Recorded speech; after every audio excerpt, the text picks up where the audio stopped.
So we have Miriam Rose and Joni Derifield. So Miriam Rose has had Giants for 35 years.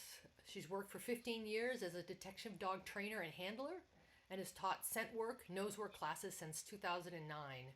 She has judged and certified events in the sports for AKC, UKC, USCSS, and NACSW.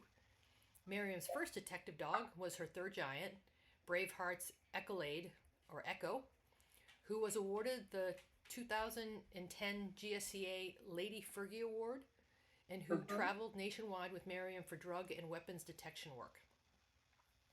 So thank you very much, Miriam, joining us. So she's our mega experienced person that I asked, and then Joni actually has a lot of experience too, but she's on the newer side. I wanted to invite kind of these two people to have hopefully a very well-rounded introductory to Nosework.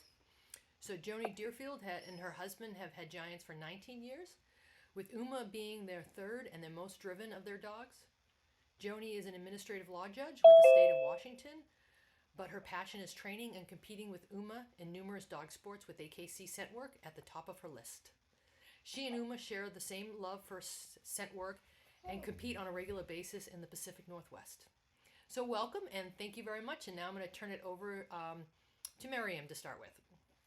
Thank you. Could I ask a view question? I would love to I have a banner with myself and Bridget, you're named as Rebecca Hubie. Yes. And Joni, and then Donna on a sidebar. So I would rather just see the photos if I could. Do you see there's a view box up in your top right-hand corner? Yep. Go and click that once, click it once and it should, like a drop-down menu appear. And which do I choose? Side-by-side speaker? Correct, side-by-side speaker. There, thank you so much. You're welcome. Hey, thank you. Thank you. I really am grateful that you made this opportunity possible. Thank you. I appreciate all your work, Bridget, and all your work, Joni. Some people had asked why I joined Schnauzer as my first detection dog. I'd had Giants for a long time before that, and I'd grown up with German Shepherds first. And I knew that I wanted to work drug and weapons dogs in schools, and I've just been pretty much addicted to Giants for a long time now. So I researched pedigrees kind of all over, and ended up with Sharon Burns and her Braveheart kennel. And this is my wonderful Echo, who was the perfect partner, great dog to work in schools, was mild enough that if a child did something silly in school, like a high schooler would jump out, this dog would back off instead of aggressing towards or responding, adversely to a kid doing something stupid. Because as we were searching in the schools, children were there, young people were there. She traveled all over the country with me in cabin in the plane, and was a great ambassador, wonderful ambassador for the breed, and did really super work. We trained with a lot of law enforcement people, and way back in the day, and this was 1999 in training, there really weren't women who were non-law enforcement and non-military doing this kind of work as a contractor. And so I would show up like somebody's really fully in, at a canine conference, and with this little funny dog that looked like a giant Scotty to all of these people with Malinois and German Shepherds and Labradors, and she would end up knocking their socks off. She was so darn good. She was a wonderful dog, brilliant partner, and always made me look a whole lot better than I ever was, actually, at what I was doing. What this presentation really is about tonight is what the benefits are of scent work, nose work, which we're kind of going to use interchangeably to all dogs, but specifically for the Giant Schnauzer community, because I know that it's so easy for these dogs to be misunderstood. They're, a driven breed. They're a working dog, and very few dogs in our society get jobs, frankly. And so what I have found over the years of teaching this is that it's the best way I know how to reach dogs and address fundamentally who they are, which is frankly a nose on four wheels. More of a dog's mind is mapped to the sense of smell than to any other of its senses. So where more of our minds are mapped to our vision, for dogs, their perception of the world first comes through their sense of smell. You'll recognize some of these dogs here. He in the upper left with Chris Lietzau. Chris is also the breeder of my dog Bo, an adult she placed me some while back, and Marquis is his mom. And there is Marquis with a whole host of ribbons, and I wanted to read you what Chris had written me about Marquis when we talk about the why of doing this with giant schnauzers. What Chris had said was there's a raft of titles before and after Chris. AKC, well, anyway, blah, blah, blah. Momentum, Best in Show Champion, Momentum Stars and Bright Lights, with lots of titles before and after. She is the mother of the beautiful Henry, who's been doing so well nationally in the last few years. She needs one more trial for her Noseworks Elite Championship. Her call name is Marquis, and she's a few months shy of her 13th birthday. Chris went on to say, after I quit showing Marquis at 7 years of age, it was soon obvious that she still needed a job to do, so we turned to Noseworks.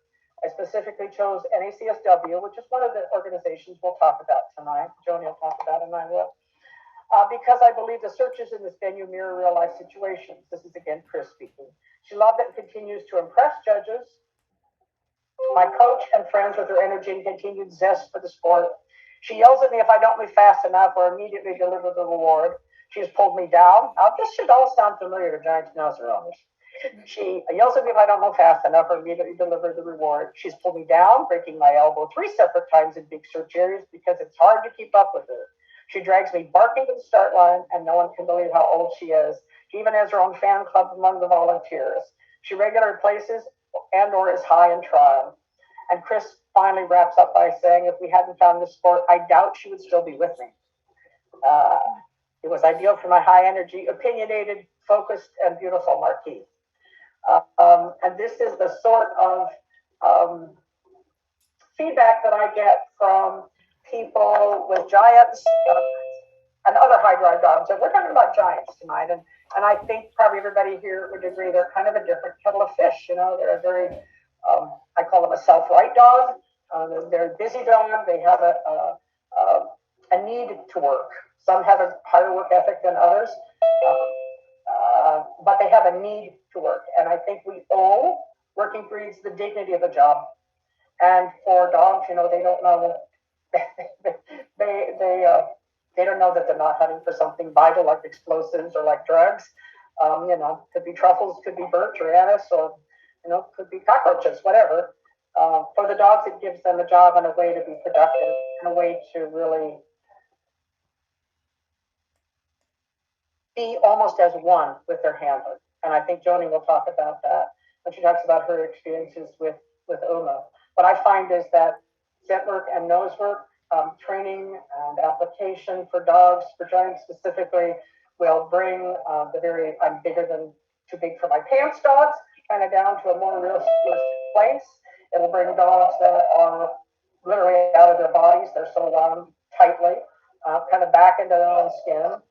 And it gives dogs that lack a lot of confidence, a tremendous amount of confidence, and I call it sense of self. I'd love for Joni to talk about honor here with Ted and the why of Ted. And honor, if you don't mind, Joni, or if you'd rather do that at a later time, that's okay too. No, I'm happy to. So, a bit of Honor's story. She was in rescue. She came out of Valley of the Sun Giant Schnauzer Rescue.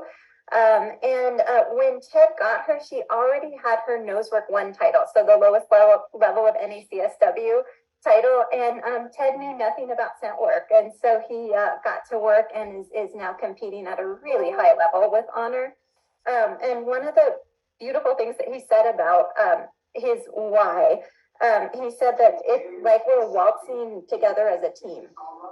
And that's my big why as well. It's just a beautiful building of partnership, of teamwork. And I think that's one of the most special things about the sport, and to me anyway.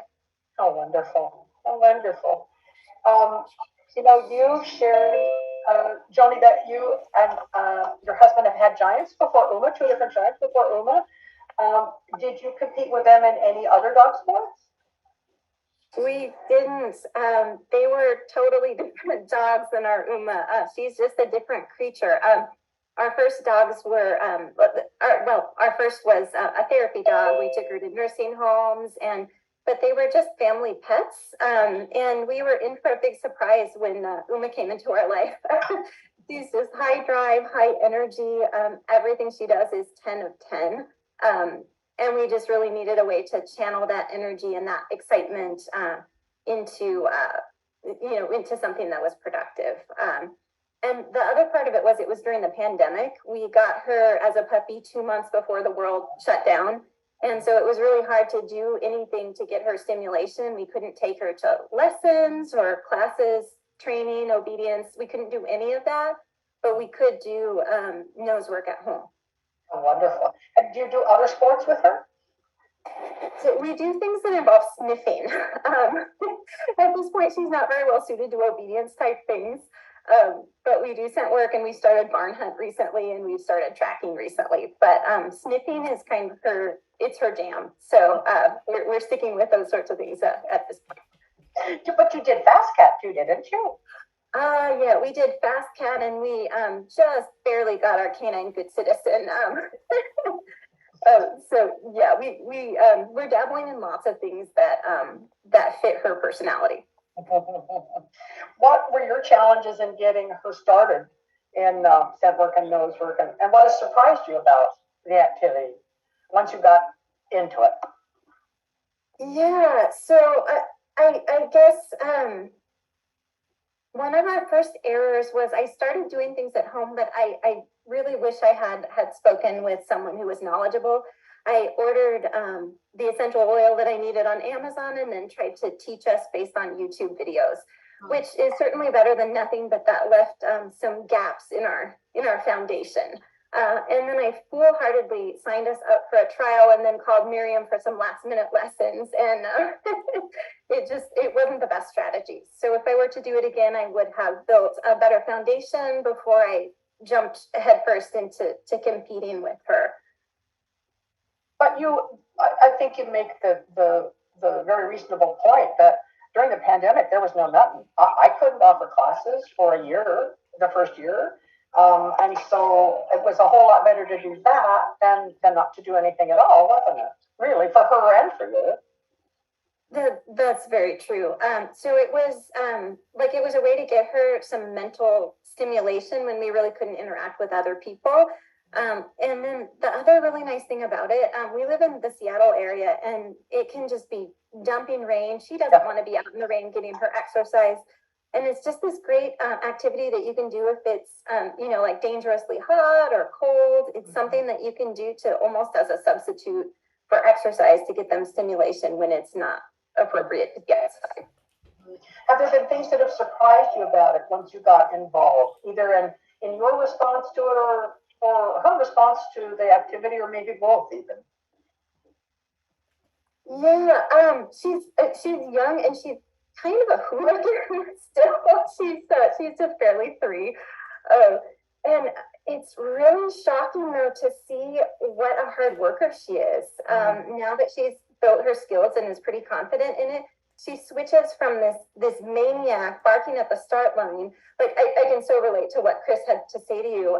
She's just like going crazy wanting to work, and it's like a switch flips, and she's a working girl then. And in our early trials, she hadn't quite developed that work ethic and that sense of importance. And she was like, she was soliciting attention from the judge. Like she literally couldn't work because she so desperately wanted to be petted by the judge in the search area.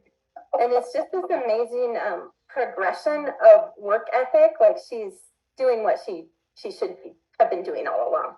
Are you surprised by how it's captured your attention? Yeah, I didn't really think I'd be a dog sports person, and now like all of my time and money goes to competition. So kind of cold, doesn't it? I think maybe part of that for a lot of people, I don't know if it's true for you and Uma, but I think part of that for a lot of people is that people are captivated by how happy their dogs are when they're doing this activity. And in fact, brain science now that there are functional MRIs and all sorts of testing that there didn't used to be, brain science proves those theories like Panksepp's a theory of a seeking circuit, that every living being has there's a seeking. And when we tap that in these dogs, I think we also tap it in ourselves because we are hunting with them, ideally as one unit, like Ted with Honor was saying, in that sort of one waltz. It's surprising. Over the years, I've had many students who began because they wanted to have a fun activity with their dogs, and there are people who say, I don't ever want to go to the trial. It's silly. It's ridiculous. I don't want to spend time and money doing that. And then they end up weekend after weekend just doing the same thing. And I think a lot of it is because you meet like-minded people, don't you, Joni? Absolutely. Yeah. Yeah, it's a good group of people.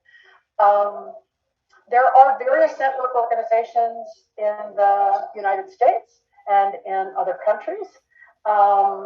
And the ones we're mostly going to be, kind of focused around tonight are AKC Network and NACSW. And the reasons are that NACSW was the organization that started scent work as a sport. It's the National Association of Canine Scent Work, and the prime founder, Ron Don, was a colleague of mine back in the contract bomb and drug dog days, way before there was a Facebook, and I just knew him by his handle, but he and two of the women who worked for him as handlers started the National Association of Canine Scent Work. I think it was in 2006 in California, and to say it's burgeoned is just an understatement. And then I had brought him to Washington State in 2009 and began teaching it here. And then AKC started, I think it's 2016, is it? Right? I think it's 2016. They began their program formally. I'm not sure of the date, I apologize. But for purebred dog people and for breeders, it's really important and valuable to them many times to have an AKC title behind their dog's name, even if they've got, confirmation titles on the front end.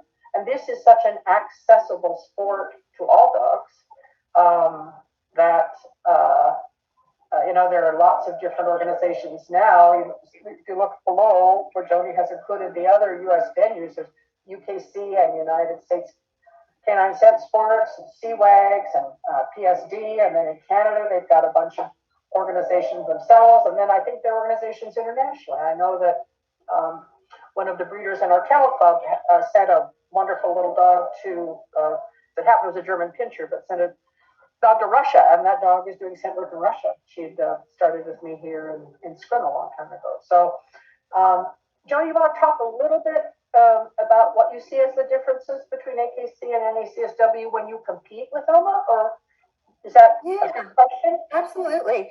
So the biggest difference, the first line here, AKC, you just pay your money and you can enter a trial, which I foolishly did that for our first trial. But as long as you're prepared, then it's a great option. Versus NACSW, you have to pass what's called an odor recognition test. So essentially, the dog has to prove that it's able to identify 3 different odors. So birch, anise, and clove. So there's this threshold of entry to get into NACSW. The other thing I would say is that NACSW searches, and Chris Lito mentioned this, is they're real world search environments. So the NACSW trial we did was at a school. So we searched a classroom, that was our interior search, versus AKC, they're typically at places like fairgrounds, and they have to sort of contrive a search, like they'll throw a cardboard table and some chairs in the search area for an interior search. So many of them are in conjunction with an all-read show, aren't they? And so they've just got that sort of access. It's not always a standalone like NACSW. That's very true. So I guess the the moral of that is just the search areas are different, and I think the NACSW search areas, at least at the lowest level, are more complex and difficult than the entry level of AKC. But as you progress, and Uma certainly have progressed, what are you finding as the titles are appearing? I've almost lost track of all of your titles, you two. Yeah, so I loved the NACSW trial we did. I would say it's sort of equivalent. The lowest level NACSW is sort of equivalent to the advanced level, the second level of AKC. But one of the wonderful things about it is it's so well run. And it's if you have a reactive dog, or if you have an overly excitable dog like I have, the staging area is in your car. You just get out basically to potty your dog and to run your search. Versus AKC, it's sort of, it varies in terms of the level of organization. Sometimes you might be waiting in line for an hour for your run. It's a little bit more stressful depending on how the trial is run. But it's also easier to get into. There are big waiting lists for NACSW trials, so you might be ready to enter in terms of your training, but you just can't get in for months and months because they're so popular. So, yeah. And AKC assumes, like they do with their dog shows or with their other events, that, dogs and people are being managed, well, people are managing their dogs responsibly. And I think AKC's sort of profile for any event is, an all-American family of 4, 2 kids and 2 parents. And so the dogs need to be reliable and safe in that sort of a setting. And NACSW really was founded when Ron and Jill Marie and Amy founded it. A lot of the first dogs were shelter dogs, and dogs that weren't even going to get ever actually out of the shelter. And it was devised as an activity to keep them busy and keep their minds occupied and to keep them happy. And so it was kind of built around reactive dogs and dogs that are not good candidates for class with a group of dogs together, or a trial with a group of dogs together. When we first began to have NACSW trials here in Washington State, you could barely see the next team. They were so far away. They were like all the way across the ball field, ready to go into the next search. And whereas AKC, as I know, Joni, you've experienced, people will be, in a gang, kind of, in a gaggle, and waiting for their turn. And lots higher numbers of entries. There are some AKC trials with virtually no limits on the number of entries, whereas NACSW has many fewer entries, far fewer entries rather than AKC or than UKC or USCSS does. Let's see, what else are we going to talk about? There was one more thing, Miriam, that I feel like I should say about NACSW and AKC. So with AKC, you get 4 independent chances to yes. run your elements.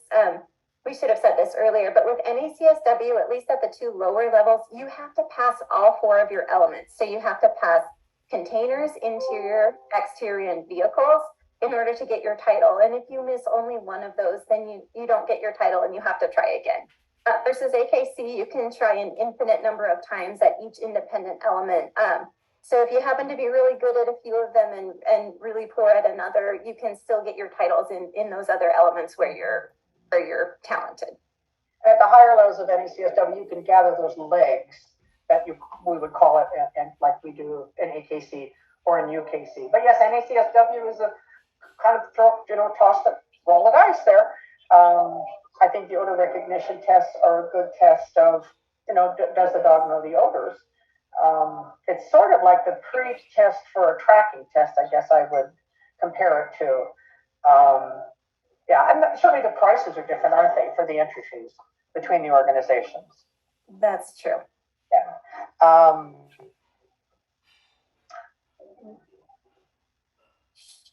Was there a specific reason? Also, the question came up about what organizations use what odors, and you'll see the comparison between AKC and NACSW. The first 3 odors are the same: birch, anise, and clove. And actually, in UKC and USCSS, they are also the same first 3 odors: birch, anise, and clove. UKC adds other odors, and you'll see that AKC adds cypress, a 4th odor. I am not familiar with CWAGs or PSD. Also, I'm not familiar with CKC or ABC games or SDDA. I believe they have some different odors in Canada, and I don't know what they do further afield overseas. Yeah, here's the deal with a dog. For a dog, a scent is a scent is a scent. And there's no point getting wrapped around the wheel of, oh my God, my dog can't learn this, my dog can't learn that. Because if you think about it, those little beagles that we see at the airports working for the Department of Agriculture, are trained and tested on up to 65 different odors. So once your dog learns its first odor, if it's done carefully and with a plan in mind and with a lot of scrupulous care and handling and odor hygiene, I guess I would say, it'll be simple for them to learn whatever subsequent odors you want them to have. And as a matter of fact, we have several dogs who do scent work, whether it's NACSW Nosework or AKC scent work, or another venue that also, hunt for truffles. And like Joni's girl, also go tracking or, go look for ratties in barn hunts. So it's just really a matter of learning the rules for the different organizations, don't you think, Joni? And then adjusting, your training and your expectations for whatever that group requires. Most definitely. And they're both transferable. If you're training for NACSW, you're going to be successful in AKC. There are a couple of different, there's one element that differs. So in AKC, there's a buried element versus NACSW has a vehicles element. So there's a slight amount of different training that you'll need to do if you wanted to do one versus the other. But the other thing I wanted to say is in terms of the odors, another benefit, I guess I would say with AKC is that you only start with birch. So you could initially just train your dog on birch and then add the other odors later. But it is pretty simple endeavor to add the additional odors, like Miriam said. Another nice thing is that there are enough different organizations that each one has its own sort of flavor of what the trials are like. You already described a little bit, Joni, about how the AKC trials are different from the NACSW trials. The USCSS trials are very different. It's one of the organizations I judge and certify for. They want people to have potlucks. They, have a Pledge of Allegiance at the beginning. They want people to be very social, and they encourage that. NACSW, people are sequestered really in their cars to keep dogs away from other dogs, to make sure that dogs feel comfortable if they're not a good sort of social dog, I would guess. So UKC is also a very friendly organization, and encourages that kind of interaction. So whatever special sort of need that you and your dog have, or whatever what would you say, Joni? I don't know, I'm not using the right word. I think it's sort of your dog's temperament might dictate which organization is a better fit for you. I think that's a great way of putting it. Before the pandemic, AKC encouraged observers in their searches. NACSW has never encouraged observers. So I've had a lot of students who've been, very, they're admittedly introverts. And so for them, trialing with NACSW, where there was only a judge, a timer, and a steward in the search, was a good thing for them. Whereas trialing with AKC, where before the pandemic, there was a room full of people watching, kind of gave them the jitters. So it's just another example of how, different organizations have different flavors, I guess. I don't know what else to call it. The really good thing to do, wouldn't you say, Joni, is if people are interested in trialing their dogs or interested even in the sport initially, is to go observe a trial if you can, or specifically volunteer for a trial. Many kennel clubs, local kennel clubs, have sponsor AKC trials. Local UKC clubs sponsor UKC trials. There are local and regional scent work clubs that sponsor trials. What do you think is to be gained from volunteering or observing, Joni?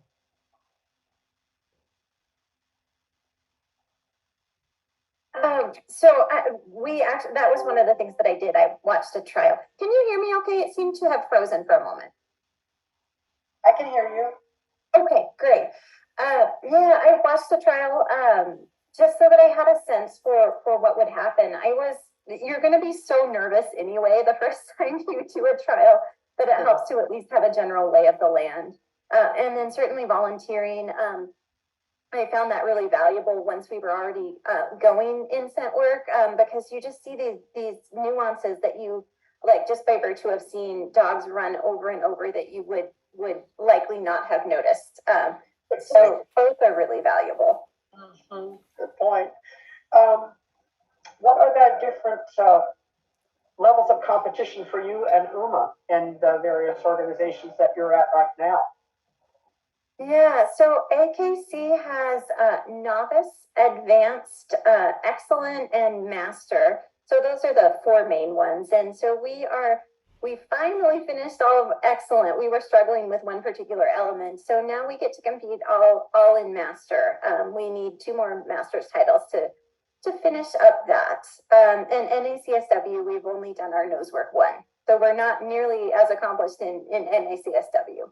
There, as you pointed out, the trials are much further and fewer between. But then after masters in AKC, you've got detective, right? That is true. So detective is, I think the AKC spins it as it's sort of it mimics what a professional detection dog does. And I would, Miriam probably would laugh at that, but no, they're very difficult searches. But the square footage it's somewhere between 2,500. I think it's 2,500 to 5,000 square feet, and it's indoors and outdoors, and you don't know the number of hides. So it's really a difficult search. So we've dipped our toes into that, but we have a lot more training to do before we're going to be ready to be successful there. Well, I have to say, Joni is really modest about the accomplishments that she and Uma have put together, because she's only been at this since, well, it'll be 2 years in April, yeah? That's true, yeah. You guys have done wonderfully well. One of the things that it occurred to me to talk about a little bit about is, and Bridget had suggested this question is, what is my preferred method for starting dogs in scent work and nose work? And I'll qualify the answer by responding, oh, good, let's do the getting started. Let's do that. Thank you, Joni. Joni was good enough to put all this together. Anyone who knows me knows that I'm the technological weak link. We want for a dog to be working in a non-restrictive harness or collar that is only used for nose work. And we don't want a no-pull harness, because we in fact want the dog to pull. This is a dog-directed activity. We cannot smell where the heart is. We give the dog its lead in finding what we're sent it out to find. Initially, it's just primary reward, either cookies or a toy. And that's how the dog gets so much confidence, is, the dog is leading us, right? The rest of the dog's life, we're saying, stay out of the trash, stay out of my purse, don't get in the grocery sacks, stay out of the cupboards. And in this activity, we're saying, go, go, go, I'm following you. You know what you're doing. So we want a harness or a collar that doesn't stop them from pulling or doesn't impede their breathing at all, because this is an activity that takes a lot of breath on the part of the dog. And the brands that Joni has suggested are I find, easy to use for people, and easy to put on the dog, because at first the dogs are a little squirrely because they want to go searching so much it's hard for them to hold still. And then a separate leash, I suggest also to be used for nose work. Dogs learn by context. We think how hard they try to learn what the heck we're saying to them, but in fact, virtually all of their language is nonverbal. So if we have separate gear, just like a separate uniform for your work, depending on your profession, the dogs are much more clear about, oh, this is what we're doing today. I think a 6-foot leash is a good one to start with. Eventually, I think a lot of people who are competing go on to a longer leash. 8 or 10 feet will let you see the whole picture of the dog in front of you at the end of the leash. There are some searches like the ones Joni described at the higher levels of AKC and NACSW, where you want a good long line, because you want the dog way out in front of you. For one thing, these very forward dogs like Uma, Jet, or like Christine's marquee jet out in front of you, and so it's safer for your body and for the dog to get up ahead of steam if they're on a little bit longer leash. And then you want the very most delectable treats you can find.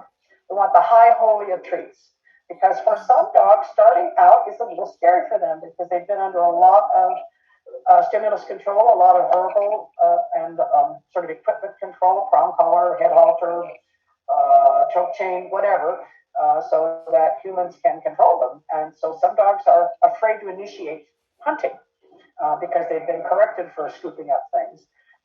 This is how I like to start dogs, and this is Joni and Uma. We're outside a business that was being remodeled here in Swim, and what I like to do with companion dogs.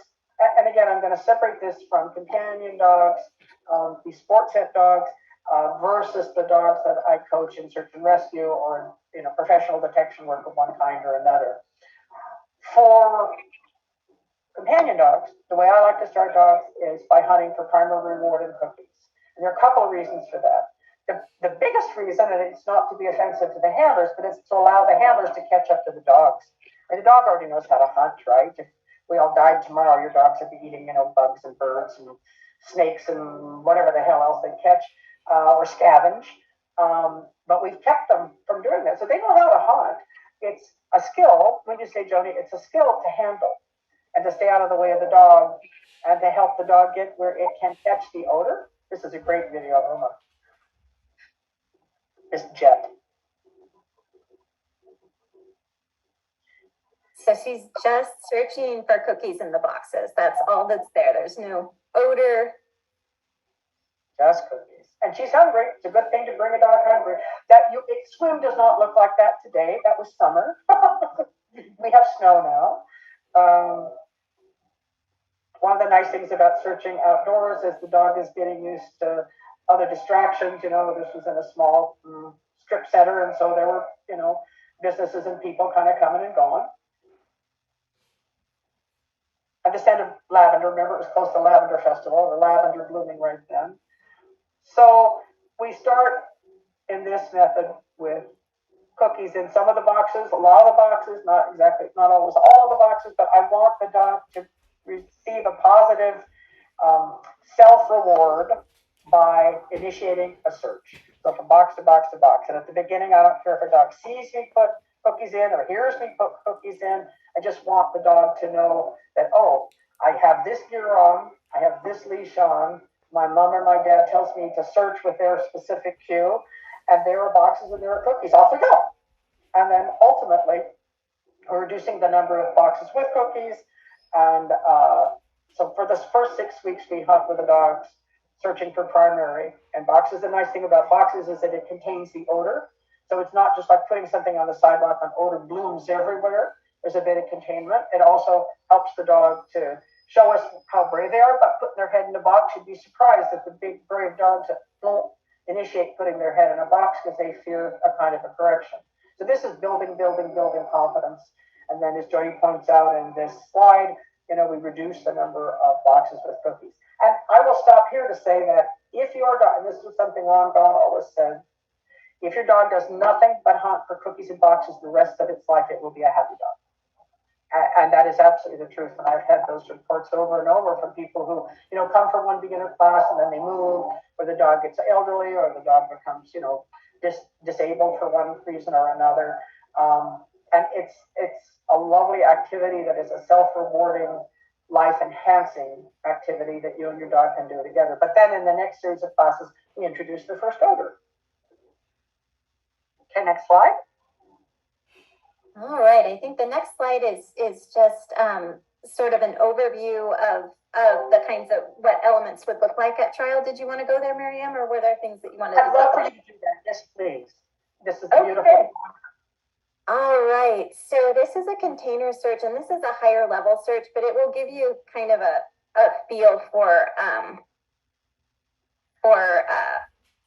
the setting as well, right? Yes, this is NACSW. This is a Noseworks 3. So in this particular search, Ted doesn't know the number of hides, but that ends up not being terribly relevant once you get going.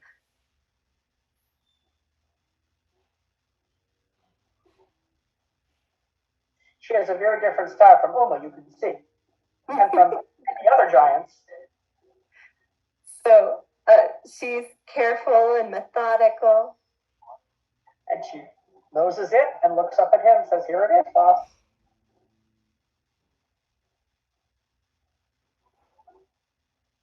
And you'll see how Ted doesn't put his body between the dog and what she's searching. So he's making it easy for her to find. Again, noses it, looks up at him, says, "Here, pay me." Unmistakable in her indication.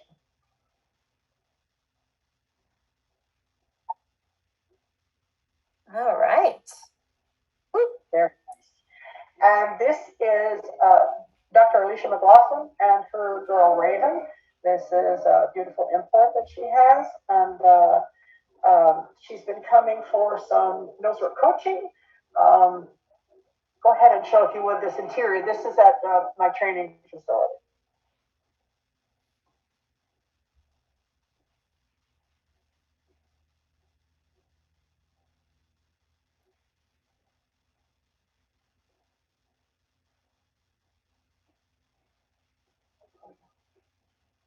You see how Alicia's staying back, and so she can see the whole picture of what the dog is showing her, and paralleling her movement to the dogs.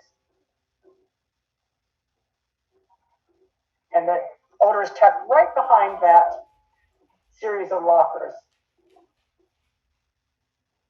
Good girl. And she's rewarding at the source too. That's another nice thing about her handling. Exactly. All right. Okay, so this is Marina and Roomba, and this is a very high level search, but this is an example of an NACSW trial where it's a real world search. Joni, could we, Dr. McLaughlin had sent me some comments about what this sport, this activity has meant to Raven. Could I read those at this time? Oh, please. Oh, thank you. Dr. McLaughlin and her husband are both veterinarians, and this is let's see, they're on, I think, their third and fourth, or their second and third giants. Second and third, I think. Anyway, I may have lost count of their giants. They also have a beautiful male named Brix, who is doing IGP right now. What Dr. McLaughlin sent me is said that she's so happy, speaking of Raven, when she works, and I love working her. She just turned 9 years old Sunday, but acts like she's 2 years old. She continues to bring 1 billion kilowatts of energy to everything she ever does. But now she understands that we won't move forward, and she won't get to work if she isn't under control. She's a lot clearer now, Nosework wears her out, and it's a great brain exercise for her. And this is a high kilowatt dog, as I know some of you have at home. Thank you, Joni. All right. So again, this is Roomba and Marina. This is like what we were explaining, the real world search environment. And Marina's a GoPro or another camera such that you put on your body. Mm-hmm. And I should say this is another search where Marina doesn't know how many hides are in the room. So she has to trust her dog. Very good point.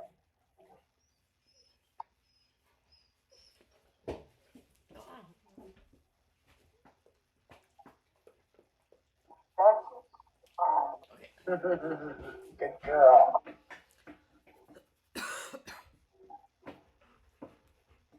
You can see it's a pretty chaotic environment. It looks like something for the sports team with massage tables and an ice bath and all kinds of crazy stuff. And there's so much stuff in there compared to what an AKC trial would have. Athletic smelling stuff, I would warrant, without you putting too fine a point on it. Good girl. Her little tail.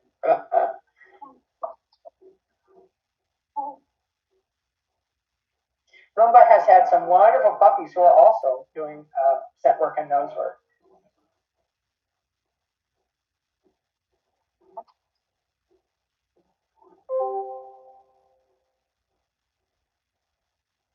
On that one,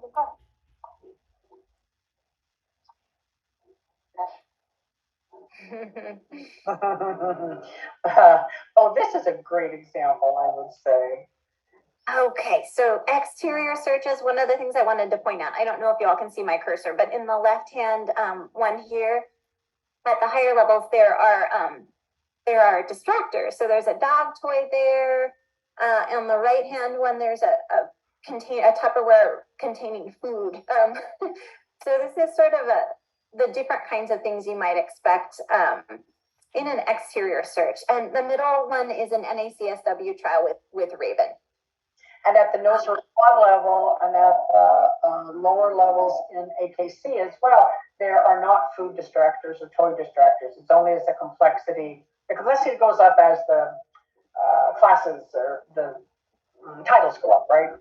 Yeah, and there are no distractors at all in novice level. Your dog will be distracted enough just doing their trial. So, good point. Yeah.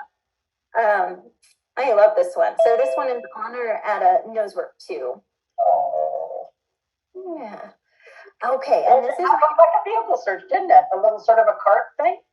Yeah, it was an exterior search, but I don't know the story, but got it. So Joni, let's step through the images, right? I mean, there's Honor, in odor. She's detailing at the first upper left photo, and then at the middle photo, she has put her nose where I believe the hide was exactly.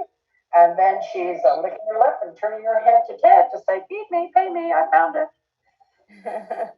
Beautiful dog. Thanks, Joni.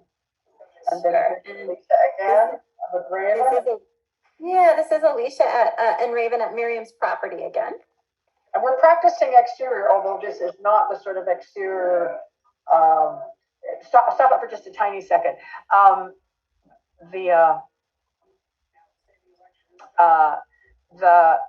The training aid, rather than having Q-tips with a little bit of birch or anise or clove oil on them, I have put some of the essential oil directly on the end of one of those solid pieces of tree. So the dog has to be very specific. There are a bunch of little logs there, a bunch of other distractors out there because, it's a little farm property. And so critters have been out there at night when we're not out. And so what Raven is going to show Alicia is exactly what it is. Sorry about that. No, sorry about that, Joni. I didn't mean to talk.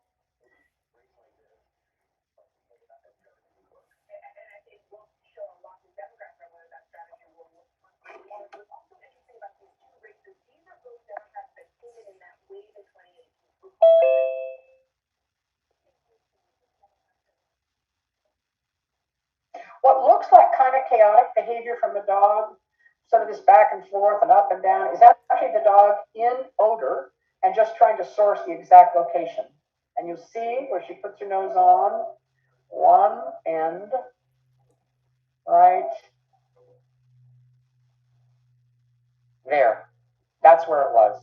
So on the end of that maybe 1.5 inch diameter stick, I had put the training aid, botanical oil, essential oil, right on that. That was a lot of discrimination that she did between one piece of wood and another. And here's Uma May. All right. So Miriam, I think we need to hustle. I want to make sure we give time for people to ask questions. Yes. So this is buried, and at AKC at the novice level, it's just sand. So this is an example of a novice buried search. But if you look in the background, like the right-hand corner, that's an example of actually a novice container search. And then off to the left, these toolboxes on the ground, that's like what an advanced container search would look like. But this is buried. And the medium is play sand.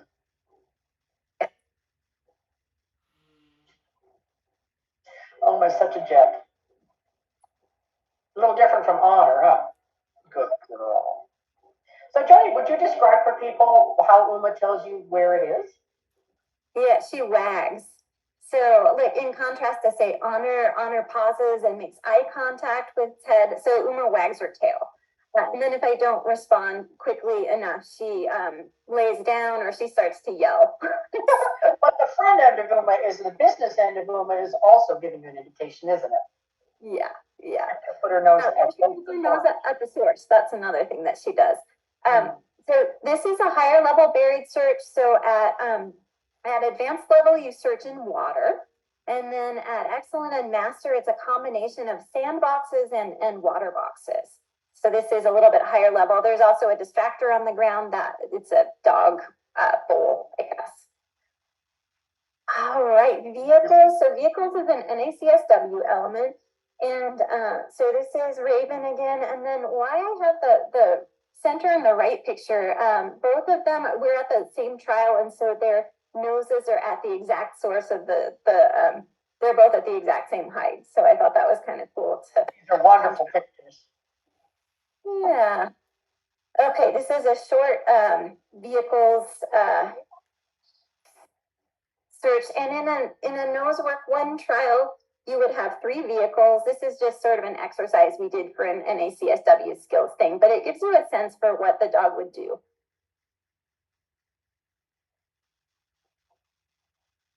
And how many hides are on this one, Debbie? There are 3.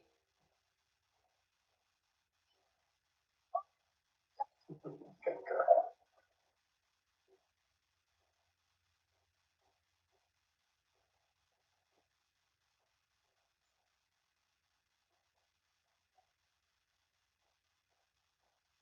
And so the reaching up and under is another thing that kind of clues you in that they've found it.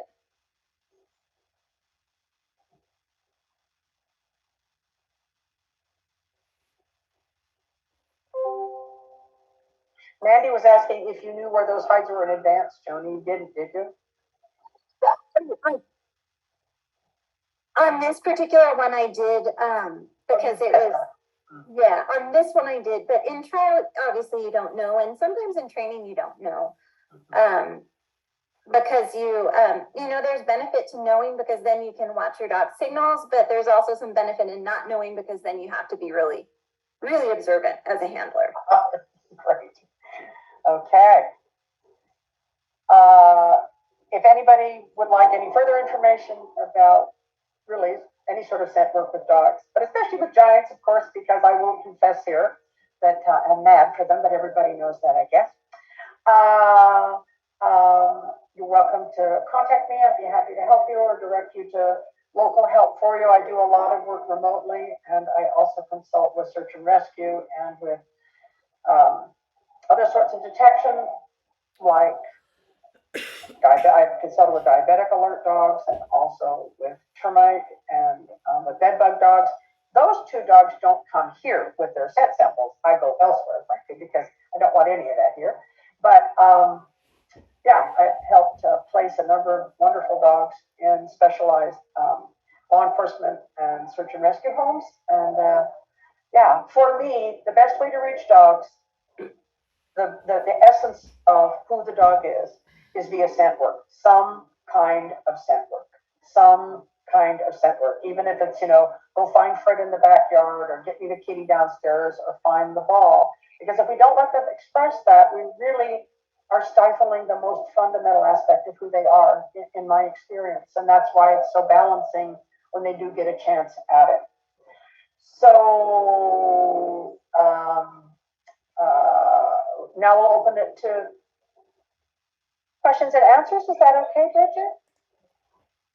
Yes, absolutely. And we actually have one that came in already. Do you have it on their screen there, Miriam? Or should Yes. I read it? Okay. I don't teach a specific trained final alert except to a very few dogs.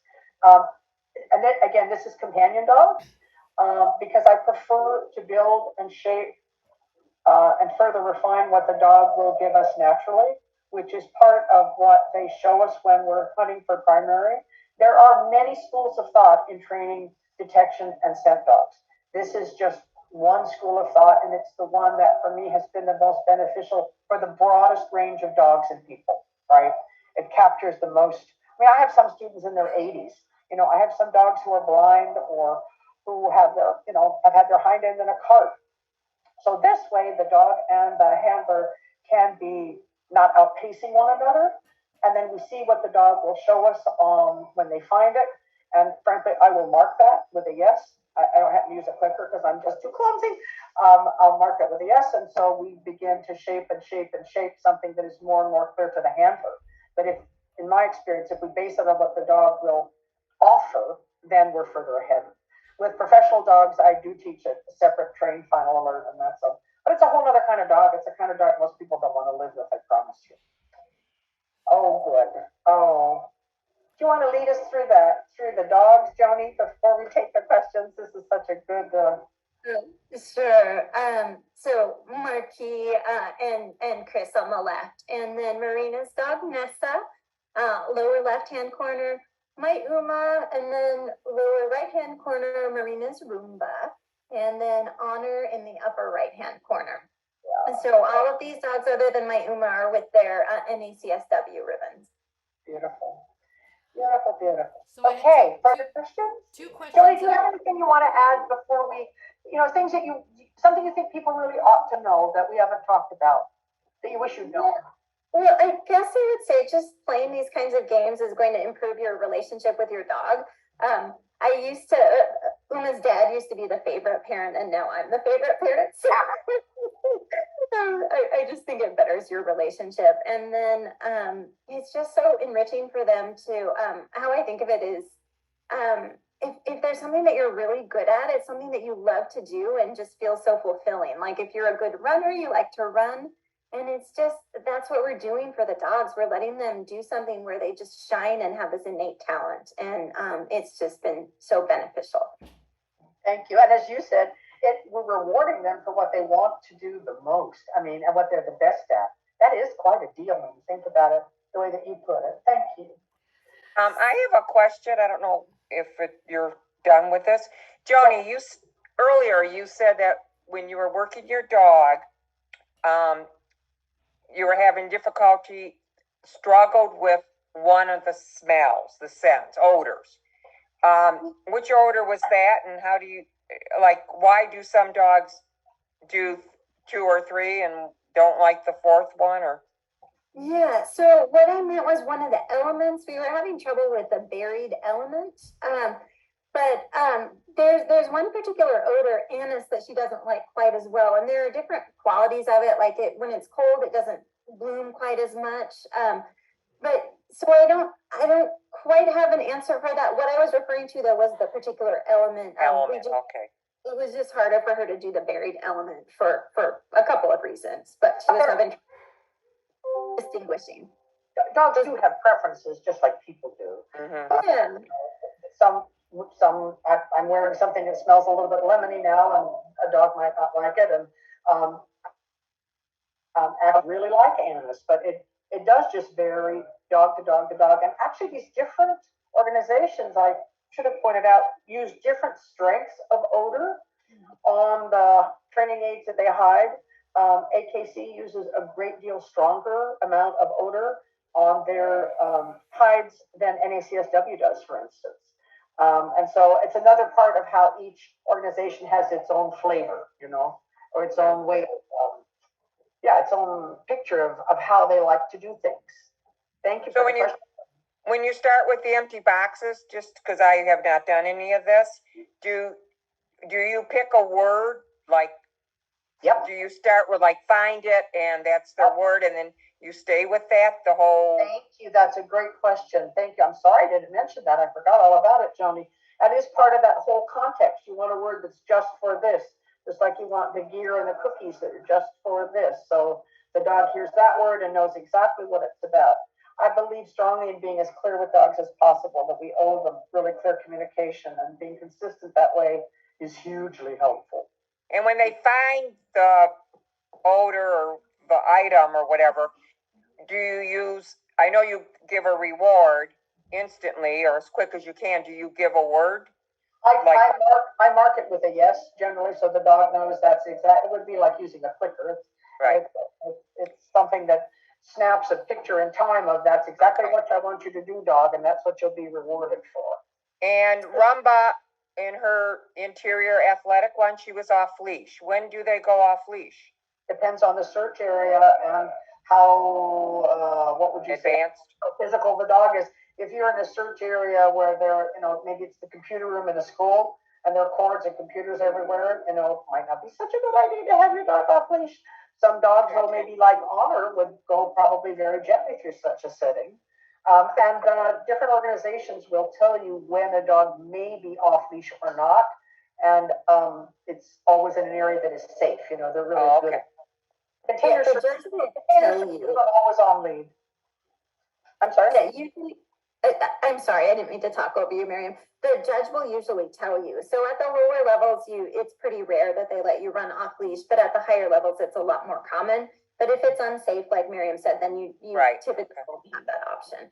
So, And Brittany, there I are want pros to and cons to it too. interrupt one. So like if you're running off leash, you don't quite have as much control, and the dog they have to be listening to you a little bit more too. Mhm. So.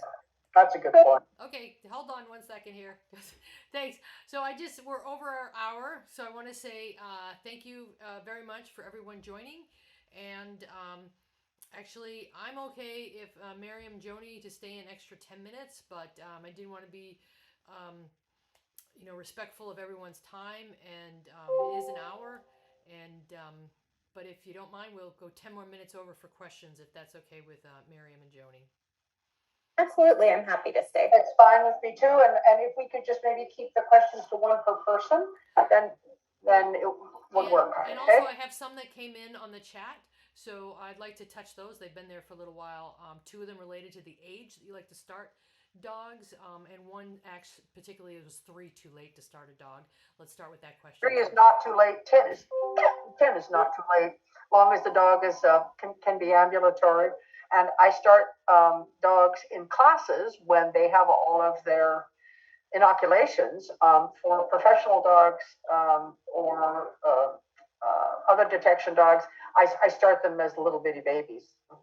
They hunt for their food. They hunt for their kibble. But that's it. But for dogs in classes, I want them to be safe here and have all their inoculations. And actually, my experience has been that starting dogs as puppies in Nosework helps them absolutely sail through any potential fear periods because they have so much confidence and they have so much mutual communication with their handler.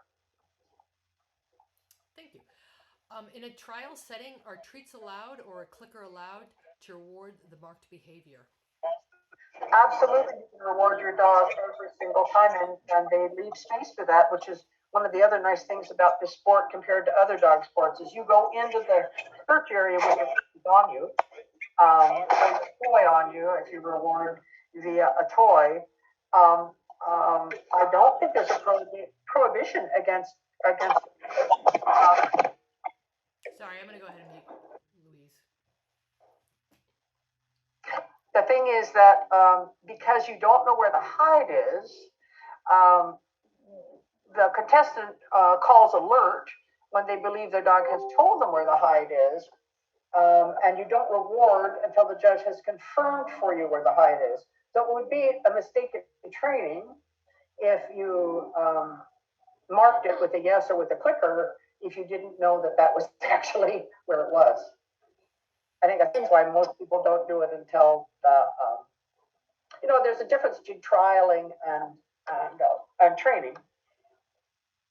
I was going to say most of the time at a trial, if you have screwed up and called the wrong box or the wrong location, the judge will say, actually, it's right over here. Go bring your dog there and let your dog put their nose on it and then reward at the source. Exactly. It's a big benefit, isn't it? It isn't what happens in other sports. Mm-hmm. But it's really important to reward during the trial. I even save my extra special treats for the trial, so she's extra motivated. And the time it takes you to reward, even in the middle of a search, is it's so worth it because it increases motivation. Exactly. And to Marie's question that just flashed up about helping a pandemic dog who was very shy, yes, this is something that really helps dogs a lot. It needs to be set up in a way that is such that the dog feels safe. A dog will not hunt unless it feels safe. And the way that I teach classes is that only one dog works at a time. The other dogs are either kenneled in their cars or kenneled in another space so that the dog that is working doesn't have any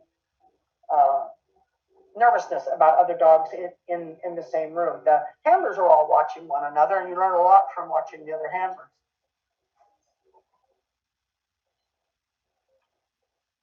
Any more questions? You're welcome, Marie. I have a question. One of the videos showed the containers being plastic containers. Are they always plastic or are they ever cardboard? Okay, depends on the different levels and it depends on the different organizations. Me. Those that Joni was mentioning for buried are plastic. Some hold water, some hold sand.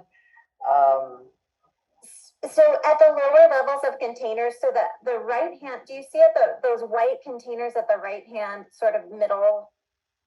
They call them mailer boxes. Okay, so those are cardboard. Right, Yeah, that's what it will look like at the novice level, and that's what our NACSW like Nosework 1 boxes look like too. And what the ORT boxes are. Does your dog have a problem destroying cardboard? He loves to destroy cardboard because I let him play with them as a puppy. So when I did a little bit of nose work with him, he would very boisterously and joyfully jump on the box and proceed to shred it. It's a common problem in a lot of breeds, not just giants, but Dobermans are famous and Labradors are famous about box smashing, and it's a training issue, and it can be overcome.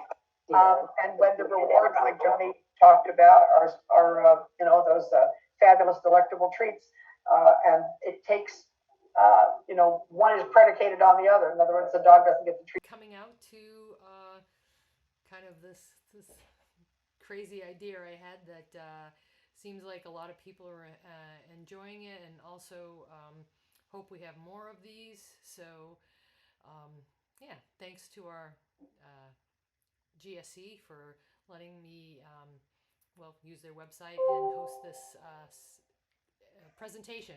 So thank you very much, everybody. Thank you. It was great. Thank you.